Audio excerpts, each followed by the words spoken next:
10 biggest differences between Fire and Blood and House of the Dragon Episode 9. The Green Council has officially accomplished its season-long goal. Prince Aegon Targaryen is now King Aegon II of his name. The seeds of the plan that Otto Hightower planted in the first episode of House of the Dragon finally bear fruit. But every great victory comes at a great sacrifice, and it's no different for the Hightowers. Otto is sacrificing every bit of political influence he has gathered over the years to crown his own grandson, while the righteous Alicent has shown that she is not above selling herself to get what she wants. But while the overall outcome of Episode 9 of HBO's latest venture into Westeros aligns into what happened in the books, much and more does not. So saddle up, folks, because it's that time of the week again. These are the 10 biggest differences between Fire and Blood and House of the Dragon Episode 9. And spoiler warning, because there will be a lot of those in this video. Before we go into our explanation, we have a very small request. If you like our content, please support us by subscribing to our channel. This is a small click for you, but for us, it means a lot. Thank you, and let's begin.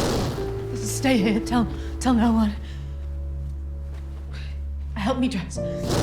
Number 1. The first person to know about Viserys' death was Alicent Hightower, not Mysaria. Episode 9 had probably the bleakest opening in the entirety of Season 1. A deserted, dark, and dimly lit Red Keep is stalked only by guards, rats, and Mysaria's little white worms. A little blonde boy exits King Viserys' chamber in the dead of night and heads to the kitchens where he finds Alicent's lady-in-waiting Talia and informs her that the king is dead. Talia makes her way to the queen's chambers and delivers the news to her. She is commanded to not speak of this to anyone, but you can tell from her eyes that she already has. As we learned in the last episode, Talia has been informing the ongoings of the Red Keep for Mysaria, who has become a powerful information broker in the capital. The White Worm, as she is known, uses children and women in her massive web of spies that runs from Flea Bottom to Maegor's Holdfast, it seems. Alicent might have ordered her handmaiden to stay silent, but the damage was done already, which puts her one step behind her book counterpart because there, Alicent was the first to know of Viserys' death, period.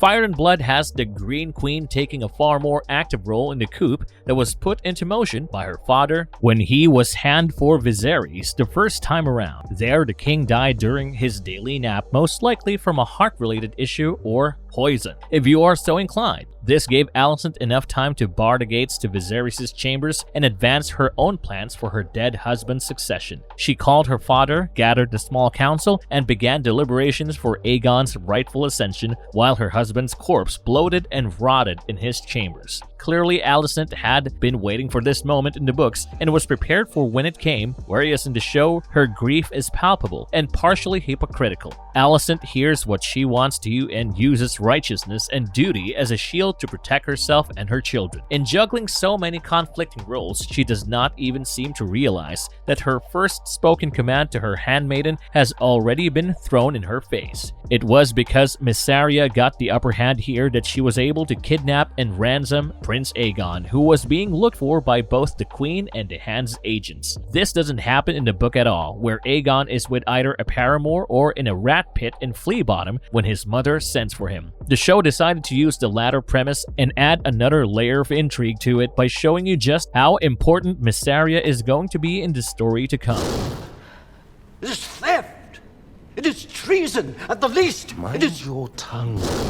Number 2. Lord Lyman Beesbury's death was expected, but the manner in which it occurred was not. For those of us who have read Fire and Blood, there were many expected things from the Green Council that occurred differently in the show, shall we say. Tywin Lannister did not remind the council that it was their forebears who had sworn oaths to uphold Rhaenyra's claim, not that they themselves. Criston Cole did not speak up against the brazen Rhaenyra and her bastard kingdom should she claim the throne. Otto Hightower did not make Daemon his focal point for arguing in favor of Aegon's coronation, and so on and so forth. The one thing that we did expect was the death of Lord Lyman Beesbury, but the manner in which it happened was most unexpected. Lord Beesbury had served the crown ably as Master of Coin since the days of King Jaehaerys, and was far older in the books, but just like the show, Lyman's honor was stiffer than his knees. Accounts from both blacks and greens agree that Lyman Beesbury was the only lord on that treacherous small council who spoke out against the naked treason that the Hightowers were trying to pull off. Where they differ is on his treatment afterward. According to Grand Maester Orwell, who was present in the chambers, Beesbury was arrested and put into black cells where he died of a chill. Orwell was present during the council, so his word is the best we have to go on, but he is also a noted Green sympathizer and would later in his life try to escape the king's justice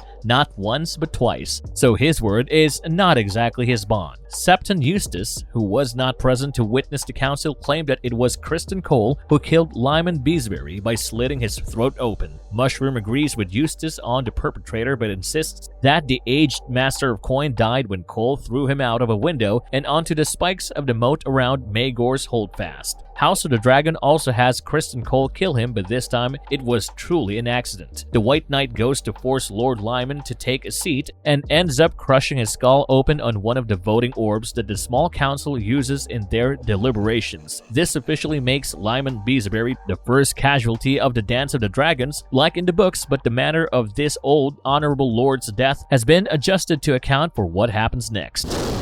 I am your Lord Commander, Sir Criston. Cast down your sword. I will not suffer it. Number 3. Sir Harold Westerling was not a Barristan Selmy type figure. He was dead by the time the Green Council convened. One of the sadder moments of the Green Council followed the death of Lord Beesbury, but it might have just as well become one of its bloodiest. After Criston Cole slams the aged Master of Coin down so hard, he remains seated permanently. Lord Commander Harold Westerling draws his sword and takes Cole to task. Otto and Alicent manage to defuse the situation, but it becomes clear rather quickly that Sir Harold has seen enough political intrigue for his own stomach. When Otto commands him to gather his best knights and take Dragonstone by force, Sir Harold takes off his white cloak and tells the council that as a member of the King's Guard, he only takes commands from the king. He then leaves his cloak on the council's table and stalks out of the room. This scene is reminiscent of Barristan Selmy's dismissal from the King's Guard in Season 1 of Game of Thrones and establishes Sir Harold as a bastion of honor, chivalry, and duty in the face of snakes and traitors. It's just too sad that nothing of this kind occurred in the books. For starters, Sir Harold Westerling did not even live for this long. Having been named to the White Swords during the reign of Viserys, he rose to become Lord Commander in 105 AC after the legendary Sir Ryan Redwine passed away. He served ably in that position until his own death in 112 AC, after which his position was taken by Sir Criston Cole, whom history would remember as the Kingmaker. So already Sir Harold has lived well past his original timeline, but then there is also the matter of his resignation. It is well known that a King's Guard serves for life no matter their physical or mental condition after joining. In fact, so ironclad is this precedent that Sir Barristan Selmy is shocked to hear of it at first. He insists that his order serves for life and that there is no way for him to be formally dismissed. Even the Brothers of the Night's Watch, upon whose vows his own were designed, only offer one route for a discharge: death. This idea was upheld by every member of the King's Guard and the small council all throughout the reign of the Targaryen kings, and the only King's Guard members to leave their sworn brotherhood were those that died or those that swapped their white cloaks for a black one. Harold Westerling giving up his white cloak is no doubt meant to signify that he is one of the last true knights of the realm, but it also gives the viewer the wrong idea that just about anyone can give up their white cloaks. If that were the case, then all the Mad King's Guard would have turned on him as soon as he came back from Duskendale. Sir Harold was not a Barristan Selmy type figure. He was an exceptional knight who served ably, no doubt, but he died 7 years into becoming Lord Commander and was certainly not around to hear of Otto and Alicent's treasons. It will be interesting to see where he goes from here. Graham McTavish is listed as starring in all 10 episodes of Season 1. Him becoming the Lord Commander of Rhaenyra's Queen's Guard seems like the most probable option, but there are 2 other men who would go on to hold that office in the books who will also show up at Dragonstone in the next episode. So even that is not a guarantee. Simply put, when it comes to Sir Harold Westerling, we will have to wait and watch. There is a web of spies at work in the Red Keep. Along its threads travels news. Number 4. Lord Larys Strong was notably absent from the official Green Council. One man who was notably absent from the deliberations of the Green Council was Lord Larys Strong, who by this point in the books was both Lord Confessor and Master of Whisperers. Larys Strong has had a curious character arc in House of the Dragon. He came into the story as an unassuming observer, but has since proven himself to be a sick, twisted, sadistic, yet very capable player of the Game of Thrones. He has been manipulating Alicent for his own ends for years, and it appears as though that their relationship has also gotten sexual in recent times, but the fact remains that Larys Strong is Alicent's creature on the surface to everyone in the Red Keep. He owes his life as Lord Confessor and continued presence in the Red Keep to her, but because he does not have a seat on the Small Council, he was not present for the Green's treasons, which is ironic because Larys Strong was one of Aegon's foremost allies in the books. Fire and Blood tells us that by the time that the Green Council was convened in 129 AC, Larys Strong counted amongst his titles Lord Confessor and Master of Whisperers, having earned the former through his service to Viserys as a confessor, and the latter through his service to Otto Hightower as a spy master. At the council itself, he was one of the few completely willing to back Aegon's claim over Rhaenys and broke his reputation as a quiet, glib man to voice his support for their would-be king. Larys even went so far as to cut his own palm and make the others do the same, swearing a blood oath to presumably put Aegon upon the throne. And this is important because although he had his own agendas at work, Larys Strong did turn out to be Aegon's most important ally in the end. He saved the king's life and the royal line on multiple occasions, though it must be noted that it was all to further his own ends. By contrast, House of the Dragon makes it clear that Larys' rise is all thanks to Alicent's queenly prerogative. Having become such close confidants for each other over the years, Larys and Alicent trust one another. However fickle that trust might be, and she has used her power to raise him to the post of Lord Confessor. He is trying to use his relationship with Alicent to curry favor with Otto and become a part of the Small Council, all things befitting his slimy character, but it is a major departure from his Fire and Blood counterpart and is worth mentioning here. Larys Strong already rules the secret passages of the Red Keep, and he isn't even Master of Whisperers yet. Imagine what he could do with that post's power in his own hands. Get no argument from me. Let me go. I will find a ship and sail away, never to be found. Number 5, Prince Aemond Targaryen's kingly notions would not be made apparent this early on.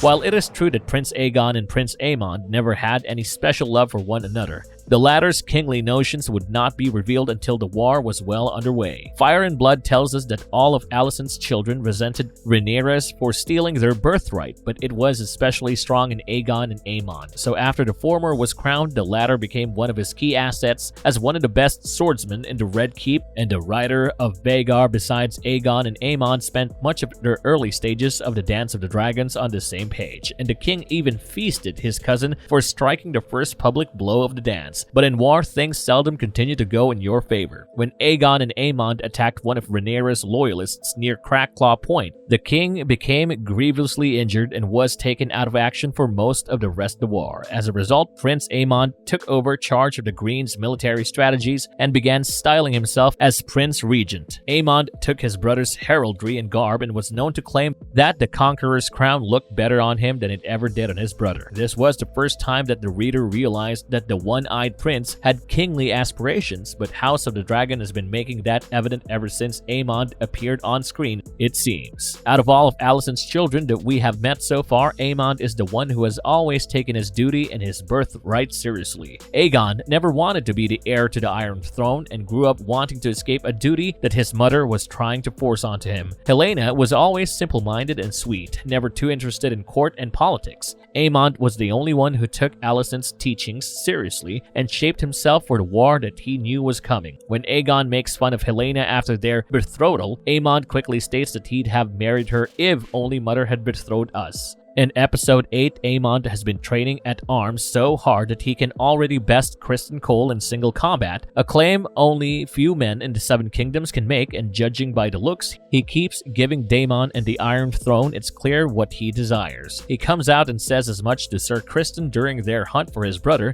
stopping just short of actually saying, "It is I who should be king." Aemond is like Daemon in many regards, especially when it comes to his feelings for his sibling, but the difference between them is that Aemond is willing to go where Daemon is not. The one-eyed prince's kingly ambitions seem like a cheap imitation of his uncle right now, but when the dance is in full swing and the dragons are breathing dragon flame all over Westeros, they will become the source of the Green's strength and weaknesses, as Aemond will become both the heart of their offensives and its weakest link. And though he aspires to the Conqueror's crown, it will be plain for all to see that he does not have the Dragon King's wisdom or mettle. Where's the prince? Forgive me, Lord Hand. I do not know. Number 6. Sir Eric Cargyll was not Prince Aegon's sworn shield in Fire and Blood. The Cargyll twins made their biggest impact on the show in episode 9, where they went on a hunt for the drunken prince who had escaped to Flea Bottom after leading his sworn shield astray. That sworn shield, Sir Eric Cargyll, a knight of the Kingsguard and twin brother to Sir Eric Cargyll, also of the Kingsguard. Sir Eric and Sir Eric look so much alike that even after decades of service, their sworn brothers cannot tell them apart, but that is about it. On all else, the siblings seem to have differed for when the dance began. Eric and Eric found themselves on the opposite sides of the battlefield. House of the Dragon is also setting up this sibling rivalry, as you can clearly tell. Eric is Otto's man and Eric is his own. But there is one major change from book to screen, and that is Eric Cargyl's charge. In Fire and Blood, Sir Eric is named the sworn shield of one of the royal children and prospective heirs to the Iron Throne, but that heir resides on Dragonstone, not in King's Landing. In 120 AC, after Sir Laenor Valerian's funeral and the fiasco that followed, King Viserys dismissed Sir Harwin Strong as Rhaenyra's sworn shield and installed his ever-leal Eric in that position. The Kingsguard member would thus be one of her first and foremost supporters at the outbreak of the dance. But House of the Dragon takes a different approach in the same direction by making Eric Prince Aegon's sworn shield. A noble's hired swords and personal protectors know their nature best, as they spend the most time in their employer's company besides their family members. Sir Eric being named Prince Aegon's sworn shield was done to show us that the prince was, in fact, not fit to be king. He patronized the savage rat pits of Flea Bottom, was a raging drunk flushed with alcohol more often than not, and had been unfaithful more than once to Princess Helena. Eric Cargyll thus becomes an echo chambers of sorts for the arguments that the Blacks will make in favor of Rhaenyra's coronation. Aegon himself goes on to call himself not suited for rule and without taste for duty, proving Eric was right in his assessment of the princeling. When he inevitably shows up at Dragonstone to swear his sword to Rhaenyra, it won't be purely out of appointment, but also a sense of duty, as Eric is clearly loyal to King Viserys' memory and decrees, unlike his brother, who is content to be Otto Hightower's errand boy. His moralistic viewpoint did much and more to help us acquaint ourselves with this man who was about to become king, and it's sad to say that it was not a pleasant acquaintance. Sir Eric Cargyll being Aegon's sworn shield instead of Rhaenyra's helped us understand the prince and his torments far ever than we ever would gave had he not been the one guarding him. Eric knows his prince better than the prince's own brother, and that proves useful in the hunt for Aegon arranged by Otto and Alicent Hightower, but only serves to deepen his resolve to go serve Rhaenyra instead.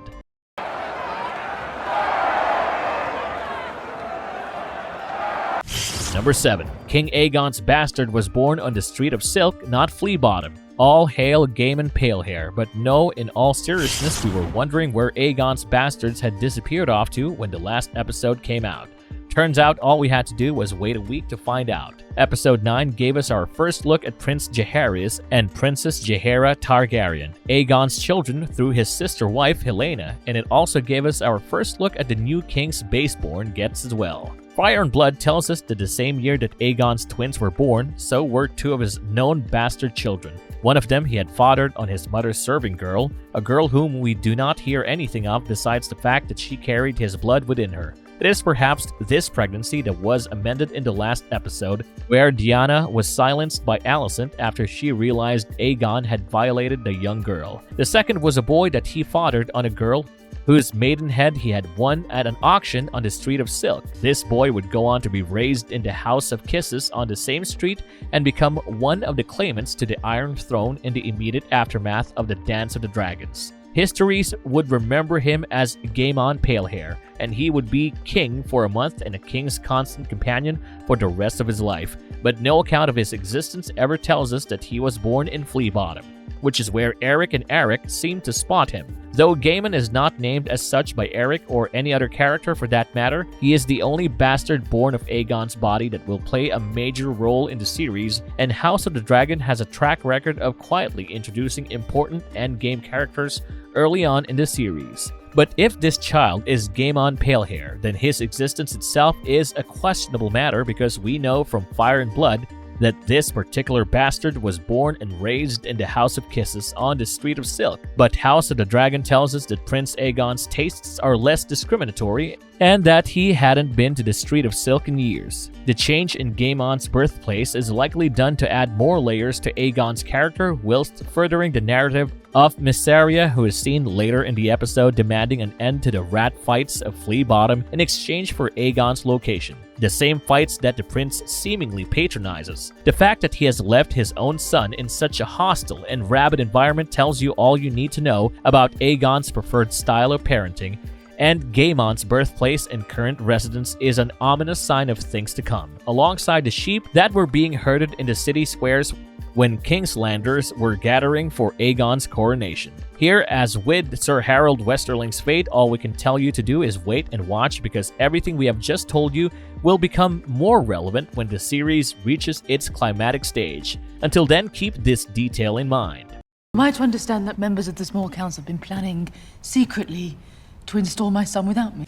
Number 8. The Green Council lasted for around 10 days in the books, not one night. One of the biggest changes from Fire and Blood to House of the Dragon was the duration of the Green Council itself. In the latter, it was an overnight affair that was already being planned way before Viserys died by Otto and his lick spittles. In the former, however, it was a 10-day affair marked by arrests, hangings, the turning of cloaks, and the spilling of innocent blood. Otto and Alicent did not have the entire small council on their side as they did in episode 9 of the series. They had to make formal arguments in favor of Aegon's coronation, none of which included Viserys' dying wishes. It took the father and daughter duo over a week to plan and prepare for Aegon's coronation, and during that time they also came up with lists of great houses and lords who would be sympathetic to their cause. Given that war seemed inevitable, Prince Aemond Targaryen did not attend his brother's coronation in the books, another changed detail in the show, as he was off on a diplomatic mission for his family. Several lords and ladies whose allegiances ran black were arrested to be tried for their loyalties once again. And as for King Viserys, his death became well known throughout the Red Keep, if not the realm beyond.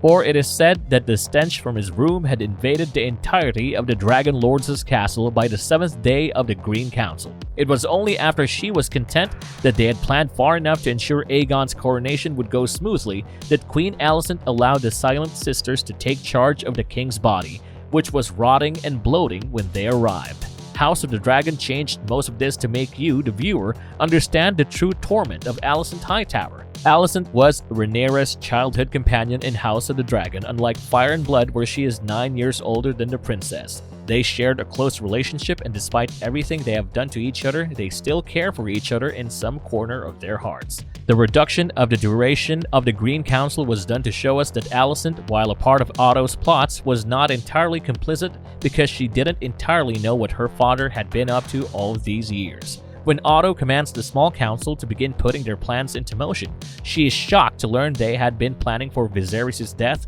and its aftermath well in advance. Alicent feels betrayed by Sir Otto and realizes for the first time in her life that she has been a political pawn all along. She shuts down much of what Otto's council proposes and comes up with far more lenient terms, thinking that she was doing the right thing, when it is evident that nothing can change the outcome of the decisions she has made so far in her life. Queen Alicent Hightower was complicit in the coup in Fire and Blood. In House of the Dragon, she is a reluctant participant, though the degrees of her reluctance, like much else, is highly suspectable.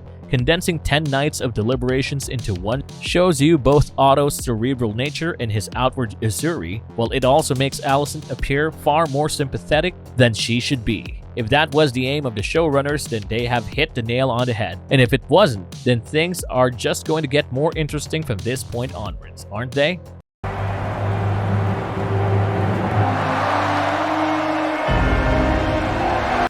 9. Prince Aegon demanded his coronation in Fire and Blood, unlike the show where he doesn't even want it. House of the Dragon has decided to pass on the faults of the father to the son when it comes to the characterization of Prince Aegon Targaryen, who becomes King Aegon II by the time Episode 9 comes to an end. The prince is someone who associates with commoners, is given to drinking heavily, and prefers serving girls and handmaidens to his own wife. All this seems consistent with that we're told from Fire and Blood, but nothing else about Aegon Targaryen is the same. Because at his core, he is a man who is being forced into a duty he does not want. When he tells Aemond that he will take a ship and sail away, never to be found, he is serious. And his anger at Criston catching up with them is palpable as well. Aegon is a self-reflective person, as it turns out, because he knows that he has no desire to do his duty or rule as a king. He is devoid of love and affection and chooses to express his negative emotions by treating others negatively. He, much like the rest of his family, desired the love and affection of Viserys personally, but the king seemed to only have eyes for his daughter following naming her his heir.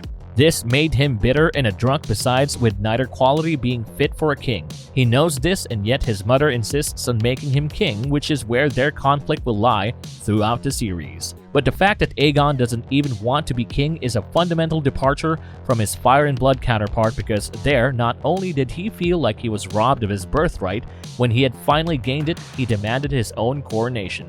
After the Crown's agents found the prince and brought him back from his revels, the Green Council continued their deliberations, drawing up possible alliances whilst figuring out how to placate possible enemies. It took them so long to do all this that 10 days had passed since Aegon was offered the throne, and yet nothing had been done to crown him. So the king took matters into his own hands, demanding to be coronated within the day, and so it was done, with the ceremony taking place inside the Dragon Pit. While House of the Dragon kept the location of Aegon's coronation the same, they changed its entire context by making him a reluctant ruler. Far from demanding he be given a crown, House of the Dragon's Aegon would more likely gamble the said crown away for a drink and a girl. But that is kind of the point that they are trying to make, we suppose. How do you expect a man who doesn't expect himself to become a king to rule over 7 kingdoms? The answer, we'd say, is the Dance of the Dragons, and Episode 10 will make that clear. But surprisingly enough, Aegon being a sullen, cruel, and self-professed unfit ruler is not the biggest change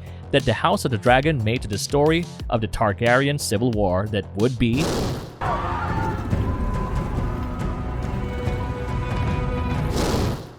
Number 10. Princess Rhaenys Targaryen was not present in King's Landing for Aegon's coronation. One of the only prisoners to have not been treated with certain impunity was Princess Rhaenys Targaryen, who was barred within her bedroom in the Red Keep when the Greens launched their plans. The queen, who never was, is a shrewd politician and a woman who was supposed to become the ruler of the 7 kingdoms. She knows what this means as soon as it happens. Still, she does Alicent the considerable courtesy of allowing her to explain herself, which is where things go completely off the rails, because Rhaenys Targaryen is not supposed to be present in the capital in the first place, let alone having a conversation with a literal traitor. In Fire and Blood, Rhaenys was at Driftmark when word of Viserys' death reached those parts of Westeros, and she flew immediately after to sit on Rhaenyra's Black Council. The way in which the Blacks discovered Viserys' death has not been intimated to us, as it is only said that Rhaenyra's supporters knew of it before Sir Steffon Darklyn arrived on Dragonstone with her father's crown. Seeing as Sir Steffon's arrival took place many hours after Viserys' death, it is possible that Rhaenyra's agents within the Red Keep got the word out before they were captured. You'd think that only 3 houses were true to their words when you see Otto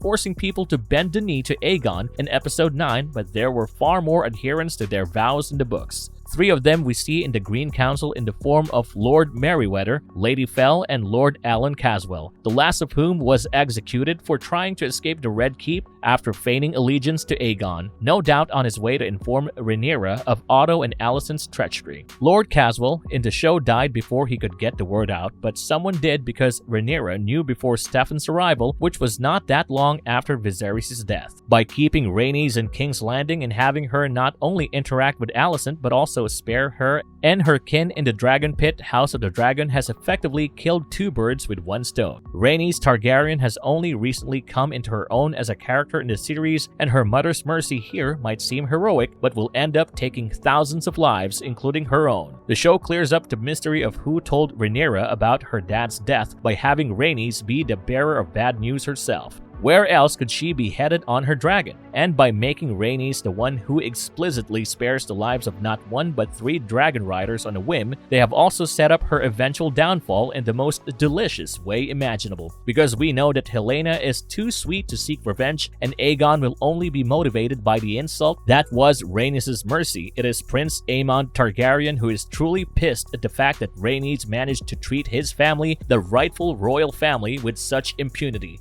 And it will be Aemond One Eye who will spell the end for her as well. Rhaenys Targaryen got to prove to the Green Council and us, the viewers, why she is called the Queen Who Never Was. But brace yourselves because it is all downhill from here for the Red Queen. The Greens are coming for you, Rhaenyra. And for your children. Marvelous verdict. House of the Dragon continues its absolutely stellar run with yet another episode that managed to top all of its predecessors. The Green Council was the perfect mix of political intrigue, familial drama, pomp and circumstance, as well as fire and blood to whet our appetites for the war to come. Though the differences between the episode and its corresponding events in the books have many differences, most of them, we'd argue, are for the better. With the season finale just a week away, we have to admit that we can't wait for Season 2 to drop already. But before that, one more episode of 10 Biggest Differences remains. So until then, we wish you a great day, and may the 7 protect you. If you liked our content, don't forget to leave a like and subscribe to us if you haven't already. Have a good one and be safe. Thanks, everyone.